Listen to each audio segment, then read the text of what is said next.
Hello folks, this is Gregory Robinson, author of Time Machine, and this is our Fast Five on Friday.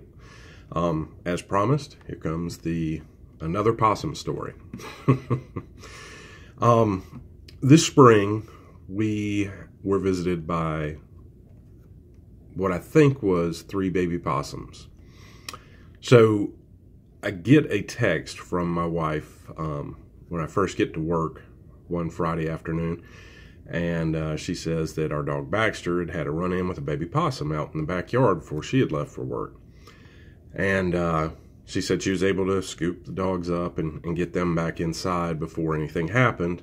And thank goodness. And I was pretty glad I was at work because I didn't have to deal with it. So I get home that Friday evening and we're hanging out on the porch like we like to do, just kind of sitting out there talking. And sure enough, we hear something rustling around. And sure enough, it's a baby possum out there in the yard. We get the dogs in. I go out and grab the shovel out of the garage and come over. And I've learned over the years that playing possum is a lot like the fainting goats. If you scare them, they'll freeze up and they're easier to deal with. So I went out there with the shovel, just lightly tapped him on the head, and he, froze up. So I was able to get the shovel under him, get him into the bed of my truck, and drive him off to a couple miles down the road. We have an abandoned grocery store, and I let him out there.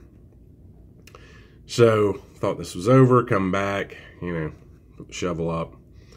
So the very next day, Saturday, sure enough, we're out there on the porch, and sure enough, there is another baby possum. So I grab my shovel and I go out there, and this looks like the same possum, about 5-6 inches long, just a baby size. And I am just thinking, good night, how many of these are there? So I tap him on the head and he, freezes up, and I'm able to get the shovel under him and get about halfway to the truck bed before he wakes up and dives off of the shovel. So I tap him again and pick him back up. And he jumped off one more time before I was able to get him in the back of the truck. But I was able to get him in the back of the truck. I drove him up there to the abandoned grocery store several miles down the road.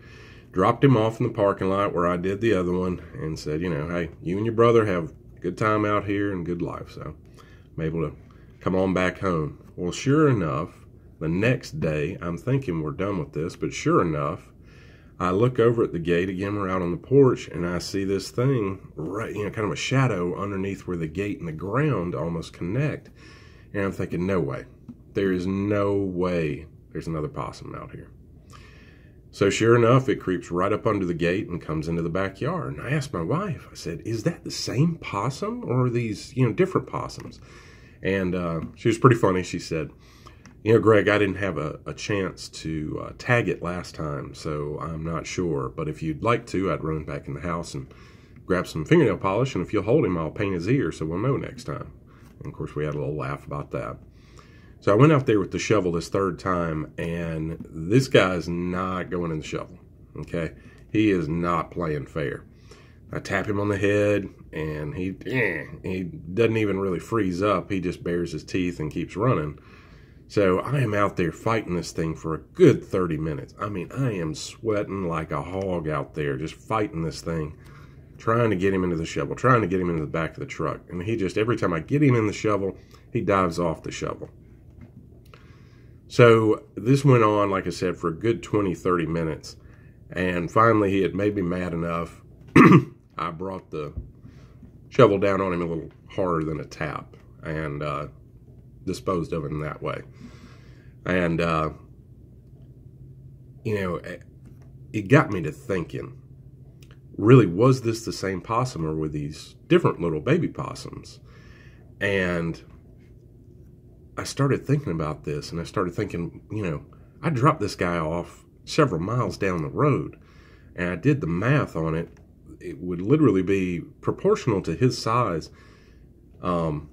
It would have been a marathon almost, 24 miles, proportionally from his size to a normal human size and the distance that he had to go. And I started thinking to myself, what if this possum has come all the way back, is run basically a marathon to get back here just to do battle with me again. And of course, the next day and the next day, you start thinking about this, and I'm just thinking, that is amazing. And it led me to really think about animals in general. Animals trust their instincts. They give all their physical effort until they're completely exhausted in certain situations. They never complain about hard work, and they don't give up even when they don't reach their goal. It got me to thinking how different we are from animals in that aspect, and what we could learn from them. We could learn to trust our instincts more. We don't have to sit here and really go over each decision over and over again, or really allow it to trouble us that much. Go with your gut and really just trust your instincts. They give all their physical effort until they're absolutely exhausted. How many times do we, as people, make this commitment to go to the gym, and then, I'm just not feeling it today. I just don't feel like going, or I'm just too busy.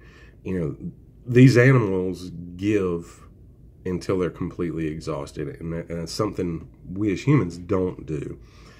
They never complain about hard work. Thinking about that possum having to come that distance just to come back to that yard, that just, I don't know what was going on in his brain, but all I can think of is the Rocky theme, as he's coming down the little road leading to our home, that he's just getting stronger, and he just, animals can't talk, so they can't complain, but it's something else we could really, kind of learn from animals. And even though he was set right back to the start, he didn't give up. He kept coming. And that's something else we can learn from animals, not to give up, to just keep on going. So there's a couple things we can learn from the animals, and my experience with possums. So I hope you've enjoyed today's Fast Five on Friday, a little more than 5, but possum stories take a little while. So if you got any questions or comments, you've enjoyed this or you haven't, you want to complain about it, these sessions, then email me at gchild, that's GCHILD 418 at gmail.com. I'd love to hear from you, no matter whether you're a critic or a fan. And I hope you'll join us next Wednesday for our Wisdom Wednesday. And I hope you have a great day, and I hope the good Lord blesses you today.